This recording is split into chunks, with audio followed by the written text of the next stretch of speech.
Programme मध्य मुकाबले में खुशामदीद। मैं हूं रबिया एहसन और मेरे साथ मौजूद है रऊफ क्लासरा। और आज के प्रोग्राम में जिन टॉपिक्स में हम बात करेंगे उसमें सबसे पहले आईएसआई और एमआई के सरबराहान की चीफ जस्टिस उमरता बंदयाल से चैम्बर में मुलाकात, पंजाब इलेक्शन केस सुनने वाले जस्टिस एजाजुल एहसन, जस्टिस मुनीब अख्तर की मौजूदगी में मुल्क की सिक्योरिटी सूरत हाल पर ब्रीफिंग, अस्करी क़यादत की पार्लियामेंट को दी गई ब्रीफिंग के नकात से मुतालिक जजेस की जानिब से अहम सवालात, मुलाकात में क्या बात हुई, अहम मुलाकात के मुमकिन नताइज क्या हो सकते हैं, जानेंगे सीनियर सहाफ़ी कामरान यूसुफ हमारे साथ मौजूद होंगे।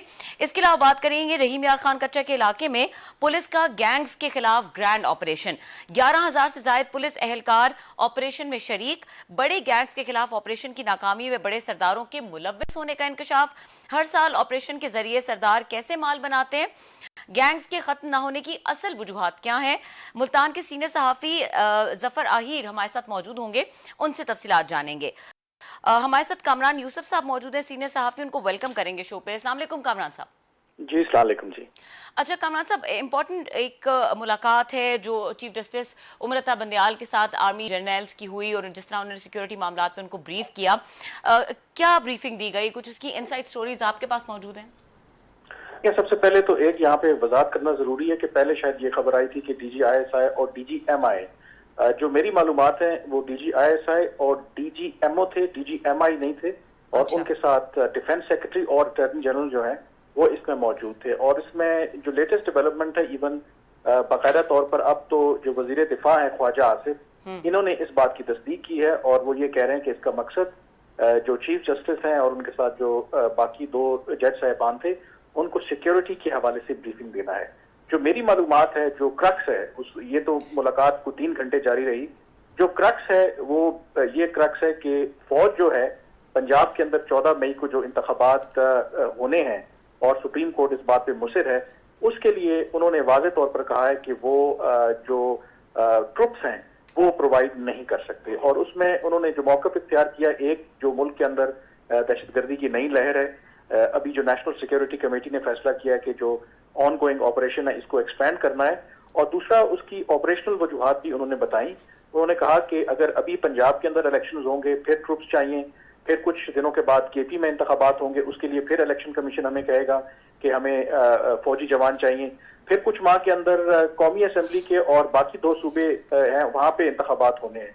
तो उन्होंने कहा कि इस 6 महीने में ये पूरी जो डिप्लॉयमेंट है और फिर सारी चीजें ये ऑपरेशनली पॉसिबल नहीं है। या तो इंतखाबात एक दिन होने चाहिए और उसमें फिर मामलात हो जाएं। और अब जो इतलात आ रही हैं उस मुलाकात के बाद, ये जो खबरें आ रही हैं कि बाकायदा तौर पर वजारत दिफा ने जो 4 अप्रैल का फैसला है सुप्रीम कोर्ट का कि 14 मई को इंतखाबात होने चाहिए, उसको वापस लेने का कहा है।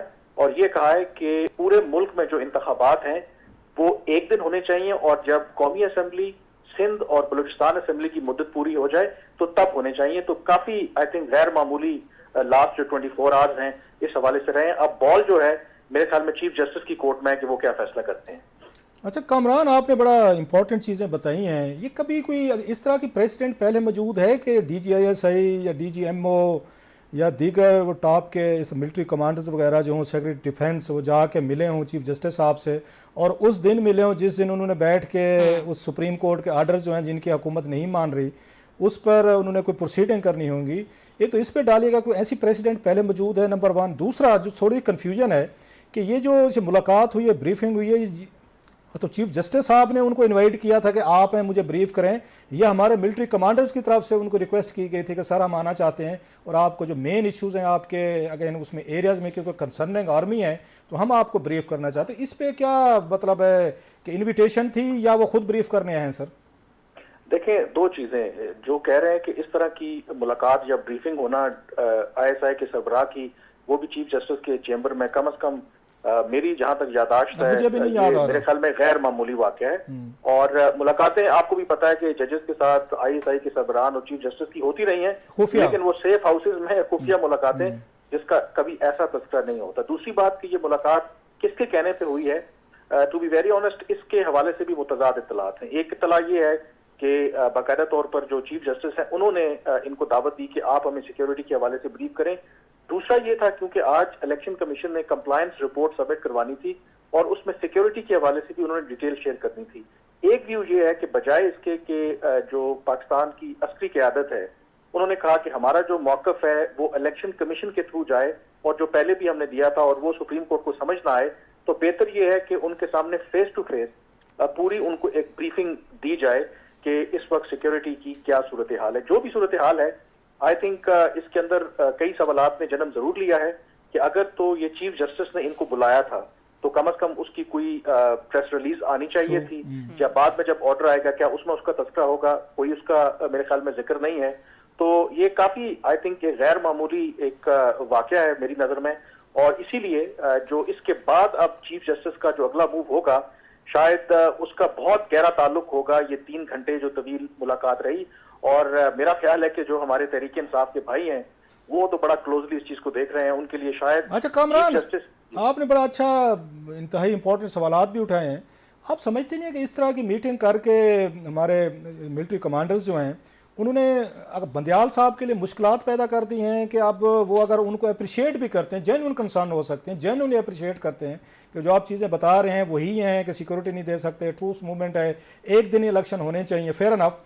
अगर वो इस बात पे कन्विंस हो कि वो आके अपने फैसले में कुछ चेंजेस करते हैं, जो आप बता रहे हैं कि आर्डर आएगा बड़ा इंपॉर्टेंट होगा, तो समझा नहीं जाएगा यहाँ से ये तहरीक इंसाफ और ये लोग सारे कहेंगे कि देखा कि आर्मी जनरल्स गए हैं और उन्होंने ये चीफ जस्टिस को प्रेशराइज किया है या चीफ जस्टिस को उन्होंने एक तरह का कन्विंस कर लिया है, तो इनके लिए मुश्किलात नहीं होगी। वो कहते हैं between the devil and deep blue sea वाली सिचुएशन हो गई है कि अगर वो प्रोसीड करते हैं, नहीं जनाब जो मेरा आर्डर है उसी पे इंप्लीमेंटेशन किया जाए, इलेक्शन ये आपने 14 मई को करवाने हैं तो भी मैं उस मसाइल हैं कि इंप्लीमेंटेशन ना होने के खतरे हैं। अगर वो कहते हैं नहीं वो ठीक कह रहे हैं कमांडर, तो नहीं हो सकती चीज़ें, एक दिन ही होने चाहिए, तो इमरान खान साहब ने कंपनी उनके पीछे पड़ जाएंगे।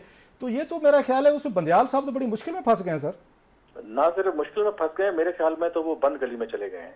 और ये बात बिल्कुल आप ठीक कह रहे हैं कि इस मीटिंग का मेरे ख्याल में जो नुकसान है, जो वो नेगेटिव इसका जो फॉल आउट है वो चीफ जस्टिस की तरफ ज्यादा जाता है। क्योंकि देखें बतौर चीफ जस्टिस एक कोड ऑफ कंडक्ट है कि क्या आपको, और वैसे भी पाकिस्तान में आपको पता है कि एस्टेब्लिशमेंट की अगर बात करें, ISI के सरबराह की बात करें, सबको पता है कि मतलब जो he is one of the players कि जहां पर उनके पास इख्तियार होता है, बहुत सी चीजें होती हैं, और एक ऐसे मौके पर मिलना, I think it also raises questions.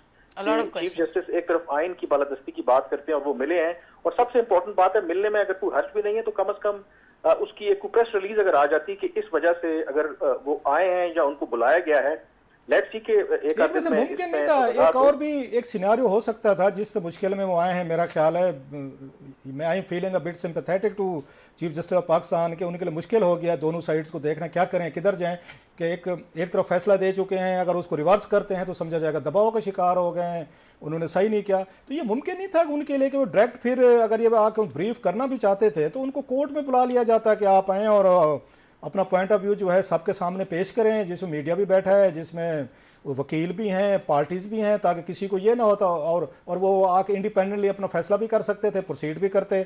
इस तरह खुफिया मुलाकात से तो फिर वही डाउट्स के पैदा होंगे। बेहतर होता उनको बुला लिया जाता वहाँ पे कोर्ट रूम में। और माजी में हमने देखा, ठीक है रिटायर्ड जनरल सही, जनरल असलम बेग साहब, जनरल दुरानी साहब और बहुत सारे लोग पेश होते रहे, तो चलो सर्विंग भी आ जाते, अपना पॉइंट ऑफ व्यू दे देते वहाँ पर। बिल्कुल ठीक कह रहे हैं। अगर वो भी ना होता, वो कहते कि चले इस तरह की कुछ उसमें क्लासिफाइड इंफॉर्मेशन होगी, जिस तरह ये जो पहले उन्होंने इन चैम्बर एक समात की थी ना, वो तो वो होती वो समात ही है, एक रिकॉर्ड का हिस्सा होती है, उसको भी वो कर सकते थे कि इन चैम्बर जो समात की और इसमें इन लोगों को बुलाया है। तो डेफिनेटली आई थिंक इसमें जो सबसे बड़ा प्रॉब्लम है ना, मेरा ख्याल है कि जो चीफ जस्टिस साहब ने, एक तो सुप्रीम कोर्ट के अंदर जो इस वक्त तकसीम है, फिर जब वो फुल कोर्ट की लोग बात कर रहे थे कि इसको आप बना दें, आई थिंक अगर इस वक्त वो मौका देते, एक फुल कोर्ट बन जाती, तमाम आईनी पहलुओं का, सिक्योरिटी के मामलात का अगर थोड़ा टाइम ले लेते।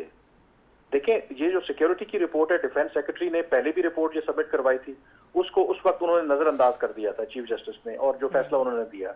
तो मुझे लगता है कि शायद जल्दबाजी में चीफ जस्टिस साहब ने चीजों को वो इतना एक तेजी में ले गए, क्योंकि अब देखें सिचुएशन बड़ी एक क्रिटिकल है कि एक मुल्क की सबसे बड़ी अदलिया है, उनके पास तो कोई फोर्स नहीं है अपने फैसले इंप्लीमेंट करवाने के। अब दूसरी तरफ गवर्नमेंट उनके फैसलों को नहीं मान ली, कौमी असेंबली नहीं मान रही, इलेक्शन कमीशन नहीं मान रहा, एस्टेब्लिशमेंट नहीं मान रही। तो ये भी अपनी तारीख का अनोखा वाकया है कि एक चीफ जस्टिस जिसका बड़ा इख्तियार होता है और उसके फैसलों पर अगर अमल दरामद नहीं हो रहा तो इट इज अच्छा, also very embarrassing for chief justice. Kamran, ये पिछले दिनों नेशनल सिक्योरिटी का जो इजलास हुआ था जिसमें वजीर आजम थे, तमाम सर्विसेज चीफ थे, साहब DGISI थे और कैबिनेट के मिनिस्टर थे जो रेलिवेंट है सारे, वहाँ से भी प्रेस रिलीज आई थी, हमने पहले भी आपसे उस पर बात की थी। तो आप समझते हैं जब आज इतने टॉप कमांडर्स जाकर मिले हैं, अनप्रेसिडेंटेड है जैसे आप कह रहे हैं, मुझे भी याद नहीं पड़ता यहाँ पे कि माजी में कोई इस तरह की कोई मुलाकात चैम्बर वगैरह में हुई हो, तो इसमें हुकूमत की तरफ से कहा गया होगा, army chief general Asim Munir साहब की भी उसमें ब्लेसिंग होगी, और वहीं पे NSC के इजलास में फैसला किया गया होगा कि DGISI, DGMO और दीगर जो है ना वो जाएंगे और चीफ जस्टिस साहब से रिक्वेस्ट करेंगे, ब्रीफ करेंगे कि आप इस तरह के फैसले जो हैं इनको डेफर करें। या आप समझते हैं अचानक ये फैसला किया गया जब से उन्होंने चीफ जस्टिस साहब ने नोटिस निकाला था कि आपके इसके कंसिक्वेंसेज होंगे और अगर उनके ऑर्डर पे इंप्लीमेंटेशन ना हुई, जैसे माजी में गिलानी साहब के केस का इंडायरेक्टली रेफरेंस दिया, तो हुकूमत को भी खतरा लगा है और एस्टेब्लिशमेंट को भी खतरा लगा है कि कहीं चीफ जस्टिस साहब हैं वो शहबाज शरीफ साहब को या पार्लियामेंट को कंटेम्प्ट ऑफ प्रोसीडिंग में ना बुला लिया जाए, तो वो ज़्यादा डेंजरस और ख़तरनाक स्टेज हो जाएगी। लिहाजा पहले ही जाकर चीफ जस्टिस साहब को ये बातें ब्रीफ की जाएँ या कन्विंस करने की कोशिश की जाए। देखिए, मेरी नज़र में ये प्रीएम्प्टिव मूव है एस्टेब्लिशमेंट का। उसकी रीज़न ये है कि क्योंकि अगर 21 अरब रुपए मिल जाते हैं स्टेट बैंक ऑफ पाकिस्तान की तरफ से, वो भी शायद मिले नहीं है, अगला उसका जो मरला था वो होना ही यही था कि उन्होंने डिफेंस सेक्रेटरी को समन करना था और उनसे कहना था कि आप जो है ना वो ट्रुप्स मुहैया करें।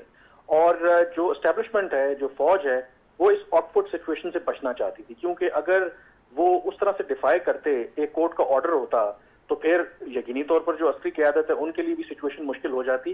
तो बिफोर दैट के इस तरह की कोई एडवर्स रिएक्शन आता सुप्रीम कोर्ट की तरफ से, उन्होंने पहले ही जाकर उनको ब्रीफ कर दिया है कि देखें ये सिचुएशन ऐसी है, अगर आप कहेंगे तो ये चीज नहीं हो सकती।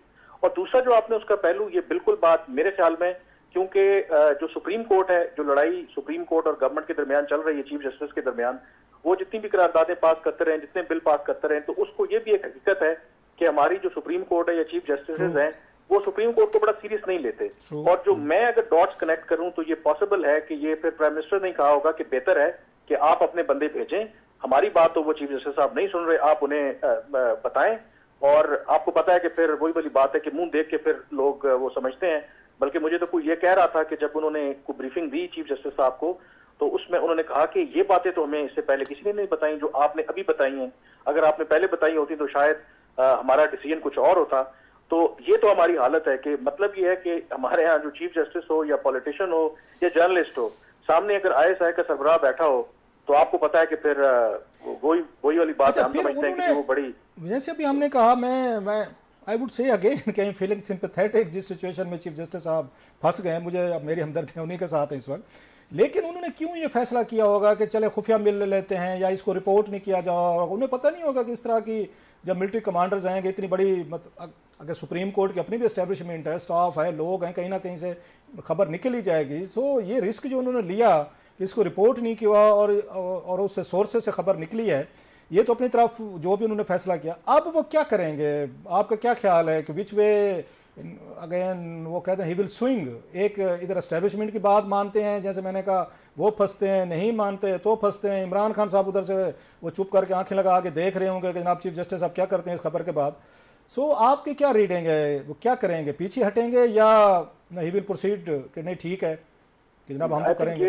ये तो डिपेंड करता है वो क्या करेंगे। दूसरी बिल्कुल आप बात ठीक कह रहे हैं कि जब ये कल मुलाकात हुई ना, तो कुछ जो कोर्ट के रिपोर्टर्स वहां पे मौजूद थे, तो उन्होंने देखा कि कुछ इस तरह की गाड़ियां को अनयूजुअल मूवमेंट थी। उस वक्त लोगों को पता नहीं लगा कि इस तरह की एक अनयूजुअल मूवमेंट है। एक फेस सेविंग अभी भी मेरे ख्याल में, क्योंकि 2-3 दिन से तो सुप्रीम कोर्ट खामोश है।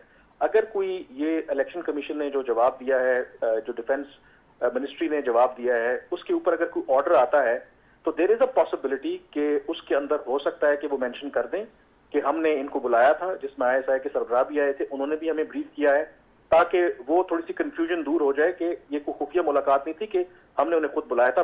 लेट्स सी कि क्या होता है, वो करते हैं या नहीं करते। और भी ऑप्शन है, मैं कामरान सॉरी आपकी बात काट रहा हूँ कि चीफ जस्टिस साहब ये सुनने के बाद पहले भी उन्होंने 1-2 दफ़ा अपनी उन्होंने प्रोसीडिंग में कहा था कि जनाब पॉलिटिकल पार्टीज जो हैं बैठें, आपस में आएँ, बातचीत करें और इस मसले का हल निकालें, कोर्ट को ज़रा दूर रखें। इमरान खान साहब ने कहा था ठीक है हम तैयार हैं, उनके वकील ने भी उनको वहाँ पे एश्योरेंस करवाई थी, हुकूमत ने नहीं करवाई। तो दोबारा आपको लगता है अगली प्रोसीडिंग पे वो इस तरह का इनिशिएटिव ले सकते हैं कि जनाब कि हमारे सामने नए फैक्ट्स लाए गए हैं, तो हम चाहते हैं कि हुकूमत और इमरान खान साहब दोबारा बैठें और बैठ के इस पर कोई कंसेंसस डेवलप करें कि इलेक्शन एक दिन होने चाहिए। ये वे आउट हो सकता है, आपका ख्याल है कि चीफ जस्टिस दोबारा इस तरह का वो मूव लें? बिल्कुल, ये अगर एक तमाम जो फरीकैन है उनको एक फेस सेविंग चाहिए, तो I think this is important, क्योंकि अब जो पोजीशन चीफ जस्टिस ने ले ली है कि इलेक्शन में मजीद ताखीर नहीं हो सकती, लेकिन दूसरी तरफ से एस्टेब्लिशमेंट और गवर्नमेंट और इलेक्शन कमीशन कह रहे हैं कि मौजूदा जो ज़मीनी हक़ाइक़ हैं इलेक्शन नहीं हो सकते, तो ऐसी सूरत में बिल्कुल ये पॉसिबिलिटी है कि वो पहले भी चीफ जस्टिस ने ये तमाम जमातों को कहा था कि अगर आपस में बातचीत करके किसी एक डेट के ऊपर इत्तेफाक कर लिया जाए, लेकिन उसमें एक और बहुत बड़ा सवाल फिर भी उठेगा, क्योंकि अदालतों को फैसले करने होते हैं आइन और कानून के मुताबिक, सियासी बुनियादों के ऊपर नहीं। अगर तो इस बुनियाद पर के तमाम जमातें किसी एक तारीख पर मुत्तफिक हो जाती हैं और 14 मई को इलेक्शन नहीं होता, तो फिर उस फैसले का क्या होगा जिसको गैर आइनी करार दिया था कि आप 90 दिन से आगे नहीं जा सकते। 90 दिन से तो खैर आगे वैसे ही चले गए हैं। तो ये एक काफी आई थिंक मुश्किल सूरत हाल है, और उसकी मैं आई थिंक पार्शली ब्लेम करूंगा खुद चीफ जस्टिस को भी, कि जो सुप्रीम कोर्ट के अंदर भी डिवीजन है, ये इतना कॉम्प्लिकेटेड मैटर था, इसके ऊपर अगर सीनियर जजेस को भी साथ बिठा लेते, तमाम का नुक्ता नजर सुन लेते, तो शायद जो आज जो हालात हैं वो इतने शायद खराब ना होते। बट इन एनी केस काफी आई थिंक कैच 22 सिचुएशन है। अच्छा कामरान, एक और चीज भी है कि हम कुछ लग रहा है कि मामलात मुज़ाकरात की तरफ ही वन वे और द अदर वे जा रहे हैं, क्योंकि जो ये कोर कमांडर्स कॉन्फ्रेंस हुई लास्ट, उसके बाद हमने ये देखा कि मुज़ाकरात के हवाले से सिराजुल हक साहब एक्टिवेट हो गए। तो आपको लगता है कि कुछ इस किस्म के फैसले हुए होंगे कि इनको आपस में बिठाना जरूरी हो गया है, अब नागुज़ीर हो गया है इस तरह के हालात में? देखिए, हमें लेट्स एक्सेप्ट द फैक्ट कि इस वक्त जो लड़ाई है वो it is not between PDM और ऑफ कोर्स इमरान खान के दरमियान तो है, लेकिन एक्चुअल जो लड़ाई है that is between the establishment और इमरान खान। ये हमें नहीं भूलना चाहिए, और जब तक बिहाइंड द सीन इनके दरमियान अंडरस्टैंडिंग नहीं होती उस वक्त तक हालात ठीक नहीं होंगे।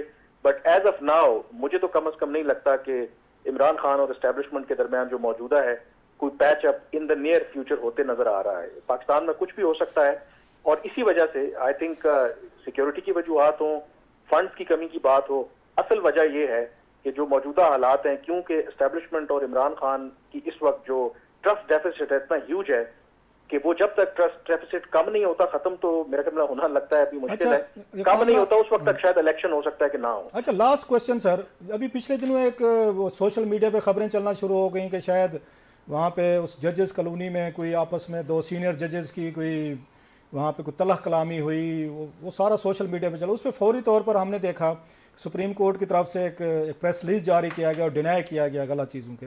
अब ये मसला है, इसको 24 घंटे हो गए हैं कि DGISI और दीगर की मुलाकात की खबरें आ रही हैं, तो सुप्रीम कोर्ट की तरफ से इसकी कोई क्लैरिफिकेशन नहीं दी गई। जैसे उन्होंने जजेस के आपस में कोई वो रिपोर्टेड वो चीज़ों का कि आपस में शायद तलख कलामी हुई है वाह करते हुए, उसकी उन्होंने कर दी थी, इसकी क्लैरिफिकेशन नहीं है। तो आप समझते हैं कि वही अगर आर्डर में वो डाल देंगे या चुप रहना पसंद करेंगे? आई थिंक जो जितना हाइप अप क्रिएट हो गया है, और ये गैर मामूली बात है, कोई आम बात नहीं है, मेरे ख्याल में उसके लिए वजाहत आनी पड़ेगी। और क्योंकि जो ये सीनियर अफसरान थे, सीनियर एहलकार थे फौज के, ये सुप्रीम कोर्ट गए थे, तो I think it is on supreme court कि वो ये वजाहत करें कि ये लोग क्यों आए थे। क्योंकि कुछ लोग तो ये भी सवाल कर रहे हैं कि ये तो जजेस के कोड ऑफ कंडक्ट के भी कुछ कहते हैं खिलाफ है। क्या लोग कहते हैं कि अगर कोई चेयरमैन बापटा या किसी और इदारे का सरबरा, क्या अगर वो मिलना चाहे चीफ जस्टिस से, तो क्या उसको वो एंटरटेन करेंगे? कभी भी नहीं करेंगे। तो हमने देखा माजी में प्राइम मिनिस्टर भी जाकर मिलते रहे हैं। यूसुफ गिलानी साहब गए थे, अगर मैं गलत नहीं कह रहा तो इमरान खान साहब ने विजिट किया। तो माजी में इस तरह की शायद एक दो कॉन्फ्रेंसेस थी, तो उसमें शौकत अजीज साहब जो हैं वो भी रहे। आप एक दफ़ा वो उस वक्त जब इनका आपको याद होगा डेड लॉक हुआ था ये सुप्रीम कोर्ट का जजेस के एलिवेशन पे, तो गिलानी साहब उस प्राइम मिनिस्टर थे, तो इफ्तिखार चौधरी साहब मेरा ख्याल है वो वजीर आजम हाउस भी गए थे, अगर मेरी मेमोरी मेरा सही साथ दे रही है।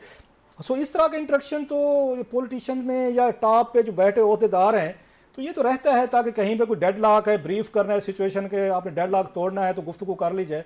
तो ये गैर मामूली बात है, आप समझते हैं? या हेड ऑफ स्टेट हूँ या इदारे हूँ एक दूसरे से मिल बैठ के अगर बात कर लें तो इसमें आप समझते हैं कोड ऑफ कंडक्ट के अगेंस्ट जाएगा ये? नहीं, देखिए इसमें दो चीजें हैं। एक तो है कि थ्योरेटिकली अगर आप देखें तो ये मुलाकात नहीं होनी चाहिए उस तरीके से, अगर होनी भी चाहिए तो there has to be some way out जो प्रोवाइड किया जाता है। लेकिन इन रियलिटी देखें, प्रैक्टिकली देखें, तो इस मुलाकात में इसलिए कोई हर्ज नहीं है कि आपको पता है कि इस वक्त जो मुल्क की सूरत हाल है हम एक डेड एंड पे हैं, ठीक है ना। तो तो उस सिचुएशन में लेट्स एक्सेप्ट द फैक्ट कि पाकिस्तान एक बंद गली में है, तो उसमें रियलिटी को फेस करें, और रियलिटी को फेस करते हुए मेरे ख्याल में फिर ISI के सरबराह ने मुनासिब समझा और अक्सर की आदत ने कि बाकायदा तौर पर चीफ जस्टिस को फर्स्ट हैंड अकाउंट दिया जाए, ब्रीफ किया जाए कि मौजूदा हालात में क्यों इलेक्शन नहीं हो सकते और इलेक्शन एक दिन होना क्यों जरूरी है। और आई एम श्योर कि 3 घंटे की जो मुलाकात हुई है इसके अंदर इन्होंने जो मुल्क की मुआशी सूरत हाल है, जो IMF के साथ प्रोग्राम इस वक्त बहाल करवाने की बात हो रही है, उसके ऊपर भी आई एम श्योर की बात हुई होगी, क्योंकि अगर फर्दर डिस्टेबलाइजेशन होती है पॉलिटिकल, तो फिर आपके दिवालिया होने की भी खतरात बढ़ जाते हैं। तो रियल पॉलिटिक्स अगर आप देखें तो फिर पाकिस्तान के कॉन्टेक्स्ट में कोई इतनी गैर मामूली बात नहीं है, लेकिन अगर strictly in terms of theoretically देखें तो ये यकीनी तौर पर अगर आउटसाइड वर्ल्ड देखें तो बड़ा उनको अजीब लगेगा कि एक इंटेलिजेंस एजेंसी का सरबराह जो है वो बंद कमरे में चीफ जस्टिस से मिलता है। बहुत शुक्रिया Kamran, thank you very much, आपने बड़ा कॉम्प्रिहेंसिव। कामरान यूसुफ हमारे साथ मौजूद थे और उन्होंने डिटेल से हमें बताया। और यहाँ पे वक्त हुआ है ब्रेक का, ब्रेक के बाद बात करेंगे रहीम यार खान कच्चे के इलाके में पुलिस का गैंग्स के खिलाफ जो ग्रैंड ऑपरेशन है उस हवाले से हमारे साथ सीनियर सहाफी जफर आई मौजूद होंगे, उनसे डिटेल्स जानेंगे। हमारे साथ रहिए।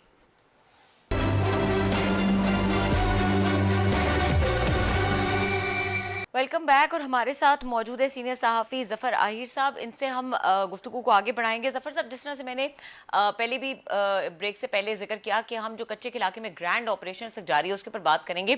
ये बताएगा कि ये जो ग्रैंड ऑपरेशन हो रहा है इस वक्त, ये कौन लोग हैं जो इस को काउंटर कर पा रहे हैं या अभी तक रेजिस्ट कर रहे हैं इसके खिलाफ?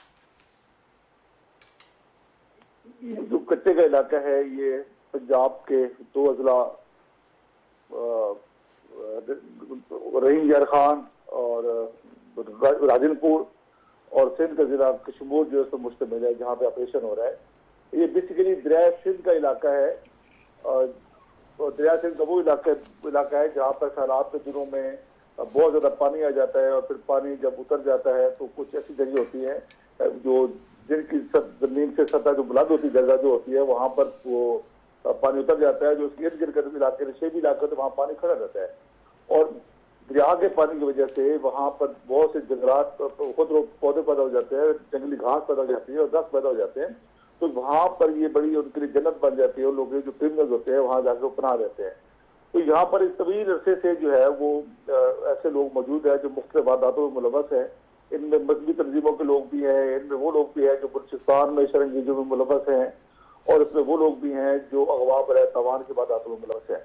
तो इस वक्त जो ऑपरेशन हो रहा है इन तमाम लोगों के खिलाफ ऑपरेशन हो रहा है और इस वक्त पुलिस पंजाब पुलिस के 11,000 जवान जो है वो इस ऑपरेशन में हिस्सा ले रहे हैं। और आज की इतलात ये है कि बहावलपुर कोर से अटैकिंग फोर्स से कुछ जवान जो है फौज के वो भी शामिल हो रहे हैं और कल तक मुल्तान कोर से कुछ डिफेंस जो है जो फोर्स है उसके लोग भी शामिल होंगे। तो इस ऑपरेशन को मजीद तेजी में अच्छा जफर, ये आपने बड़ा इन पे काम किया हुआ है, बहुत सारी इन्वेस्टिगेटिव स्टोरीज हैं, आपकी नहीं की, आपने पहले भी जो गैंग्स थे उस साइड पे आपने बड़ा अच्छा काम किया इनके हवाले से और बड़ी वो वेल रिसीव्ड स्टोरीज थी आपकी, very dairying and very risky one. तो आप तो कुछ अर्सा मेरा ख्याल जो पहले आपने स्टोरीज की थी उन डाकुओं के साथ कुछ अर्सा आपने गुजारा भी था, उनका लाइफ स्टाइल है उनकी चीज़ें समझने के लिए आपने अपने पेपर में छापी भी थी।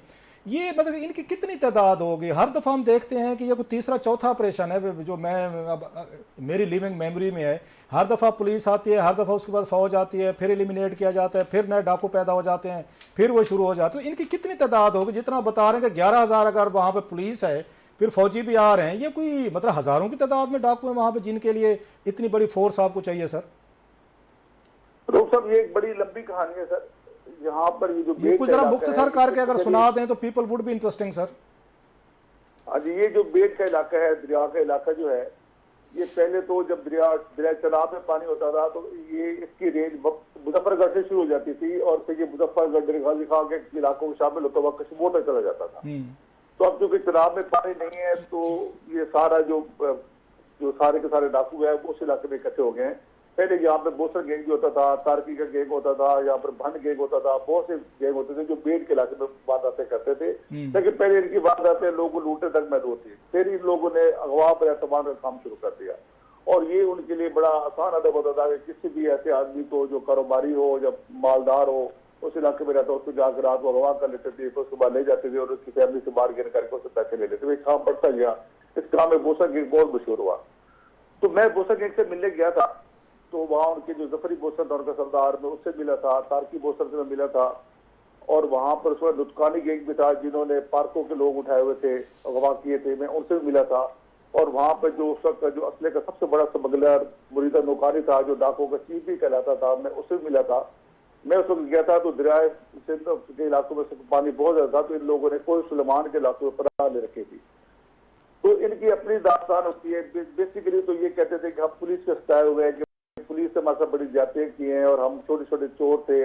अब जैसे बेड के इलाके में आप भी जानते हैं कि बेड के इलाके में छोटी मोटी चोरी चुकारी तो आम बात होती है। वो कहते हैं कि पुलिस से हमारे बच्चे उठा लिए, हमारे घर जला दिए, तो फिर हम इंतकाम में डाकू बन गए हैं। लेकिन जो मैंने इनको फील किया तो ये बेसिकली जो थे, जो वहाँ के मकामी सरदार हैं, उनकी भी इनको याद हासिल थी, और सरदारों के नाम भी बड़े एहतराम से लेते थे। और बहुत सी डील जो लोगों को अगवा बरातमान के लोग जो इनके पास होते थे, मगवी होते थे, उनको जो डील होती थी वो भी बाद सरदारों के थ्रू ही होती थी। तो मैंने ये भी देखा कि इनके पास बड़ा जदीद असला था। उस वक्त मैं गया था जब गुलाम को छोटू का इंटरव्यू करने के लिए, तो उसके पास मैंने एंटी एयरक्राफ्ट गन भी देखी थी जिसको 14.5 कहते हैं, वो गन भी इनके पास थी। और एक और गन है 12.7, ये भी एंटी एयरक्राफ्ट गन होती है, वो भी इनके पास मौजूद थी उस वक्त। और इनके पास रॉकेट लॉन्चर तो मामूल की बात है, वो इनके लिए कोई मैटर ही नहीं करता। वो तो ऐसे इस्तेमाल करते हैं जैसे यहाँ पे लोग खिलौना इस्तेमाल करते हैं, कि जब भी जिनका किसी के घर को रॉकेट लॉन्चर फायर कर दिया, जो इनको कोई वहां का बड़ा आदमी जो कोई खाता पीता आदमी को पैसे देता था, तो उसी घर भी रॉकेट लॉन्चर मार देते थे। ये तो वहाँ पे आम है। तो इनके पास बड़ी जदीद किस्म का वो असला है वहां पर। इनके पास एक और ये जो इस्तेमाल कर रहे हैं, और गन भी इस्तेमाल कर रहे हैं जो एंटी टैंक है, इनके पास वो भी मौजूद है, तब भी मौजूद थी इनके पास। जफर, आप तो ऐसे बता रहे हैं कि कोई बहुत बड़ी एक ऑर्गेनाइज्ड, एक ट्रेंड, एक कोई वहाँ पे गुरीले मौजूद हैं विद इन स्टेट, वो मौजूद हैं जिनके पास इतना असला है, वेपन्स हैं, और वो स्टेट के साथ लड़ रहे हैं। और ये मुसलसल, जैसे मैंने कहा, हर साल कोई ना कोई गैंग एलिमिनेट होता है, नया आ जाता है। और आपकी बात उससे ये लग रहा है कि सरदार जो हैं वो इनको यूज़ करके, वे तो मतलब है उसमें अपना पैसा बना रहे हैं। अगवा बर तवानू में वो इनको यूज़ करते हैं एज प्रॉक्सी, और इनके ज़रिए माल बना रहे हैं। तो पुलिस वाले भी शामिल हैं साफ ज़ाहिर ये बनाने में, माल कमाने में, कि तीनों मिले, सरदार, डाकू और पुलिस वाले मिला के ये वहाँ पे लोगों को अगवा करना, लॉ एंड ऑर्डर सिचुएशन पैदा करना वहाँ पे लोकल लेवल पे जो है। आपकी बात बिल्कुल ठीक है। हम जब 2016 में गए, जब वहाँ पे गुलाम से छोटू का ऑपरेशन हुआ था, तो तमाम डाकू छोटू गैंग जो था छोड़ गए थे, और उसके बाद पुलिस के वाले जाके कर दिए गए, तो फिर डाकू फिर आ गए। उसके बाद पुलिस ने को नहीं रोका। और मैं आपको रोकता मजे की बात बताऊं, मुझे उस वक्त जो मुरीदा नौकानी था, जो इनका चीफ है, उस वक्त उसमें काफी इनाम भी था उसकी गिरफ्तारी के ऊपर, और वो बड़ा पुलिस को मतलूब था। तो उससे मुझे बताया, यार आपकी पुलिस क्या है भाई। मैं गया था, बेसिकली उसको वो किडनी पेशेंट था, तो उसे कहते मेरे गुर्दे में दर्द हुआ, तो मैं अस्पताल जाना था, मैंने तो रास्ते मुझे पुलिस ने रोक लिया, मैं 200 रुपए देके आगे निकल गया। तो ये तो हमारी वहाँ पर पुलिस की सूरत हाल है, तो जो इनके साथ क्या डील करेगी वहाँ पर पुलिस। अच्छा जफर, एक और भी इम्प्रेशन है कि शायद पंजाब में वो ये इलेक्शन नहीं करवाना चाहती हुकूमत, और एक law and order situation create करने के लिए यहाँ पे मतलब बहुत सारी कंस्पिरेसी थ्योरीज आपको पता है लोग चलाते रहते हैं। सो लिहाजा वहाँ 11,000 पुलिस फोर्स भी बुला की है उन्होंने, वहाँ पे फौज भी आप बता रहे थे वो भी शायद कुछ ट्रूप्स वगैरह जाएंगे, और ये तस्वर दिया जाएगा जनाब हम पंजाब में इलेक्शन कैसे कराएं, वहाँ पर पूरी पुलिस फोर्स जो है वो तो डाकुओं के साथ लड़ रही है। इसमें कितनी हकीकत है, कितनी सदाकत है? अदरवाइज तो मतलब है उसमें ट्रेंड लोग जो हैं, आपकी आर्मी अगर हैंडल करना चाहे तो इतना बड़े मसले तो नहीं होने चाहिए थे। माजी में भी मेरा ख्याल है उस वक्त आर्मी ने आके इनको हैंडल किया था, if I remember, Chhotu gang जिसका आप कह रहे हैं 2016 में जब जनरल रहील शरीफ साहब थे। आपने जो बात फरमाई है ये टॉक ऑफ द टाउन है इस टाइम ना। अच्छा, अब देखिए इस इलाके में ऑपरेशन तो हर साल होता है, कोई ऐसा साल नहीं गया जो यहाँ पे ऑपरेशन हो पुलिस करती है। सिर्फ बड़ा ऑपरेशन तब हुआ था 2016 में जब गुलाम के छोटे खिलाफ हुआ था, और वो भी इस वजह से हुआ था कि पुलिस के बहुत से लोग मुकाबले मारे गए थे, तो उस वक्त फौज आई थी। अदरवाइज जहाँ ऑपरेशन होता है, और यहाँ पे ऑपरेशन के लिए दो तरह की बातें होती थी। एक तो ये है कि मकामी लोग ये कहते हैं कि पुलिस हर साल इन्हीं दिनों में ऑपरेशन करती है जब वहाँ पर गंदम की फसल पककर तैयार हो जाती है, और ये आते हमारी गंदम ले जाते हैं। जबकि पुलिस का कहना ये होता है कि हम इन दिनों ऑपरेशन इसलिए करते हैं कि ये जो है दरिया का पानी उतर जाता है, और हमारी वहाँ पर उनके ठिकानों पर एक्सेस जो है बड़ी आसान होती है। ये अपनी नौयत का जिस दफा ऑपरेशन हो रहा है वो अपनी नौयत का एक अनोखा ऑपरेशन है कि इतनी नफरी जो है वो इन्वॉल्व हो गई। उस वक्त मैं आपको बताऊं, इस वक्त जो है आठ गैंग जो है वो काम कर रहे हैं, जो बड़े गैंग है यहाँ। ठीक है जफर साहब, बहुत इंपॉर्टेंट डिटेल। 40 लोग भी हों, 30 से 40 अगर लोग भी हों एक गैंग में तो ज्यादा 200-250 लोग हैं। 200-250 लोगों के लिए 11,000 की नफरी बहुत ज्यादा है। और इसमें तासुर जा रहा है कि हुकूमत पंजाब जो है ये तासुर देना चाह रही कि हमारी नफरी सारी से चूंकि डॉक्टर के ऑपरेशन में इन्वॉल्व है, इसलिए जो है ना वो हम इलेक्शन नहीं करवा सकते। चले आपसे हम इसको फॉलो करते रहेंगे सर, आप इस पे आंख रखिएगा क्योंकि आपकी बड़े इसको आपने बड़ा रिपोर्ट किया है, जानते हैं बहुत सारी चीजें। आपसे हम ये फीडबैक लेते रहेंगे। Thank you very much Zafar, बहुत अच्छा आपने हमें जी। और यहाँ पे वक्त हुआ है ब्रेक का, ब्रेक के बाद डिस्कशन को आगे बढ़ाएंगे, हमारे साथ रहिए।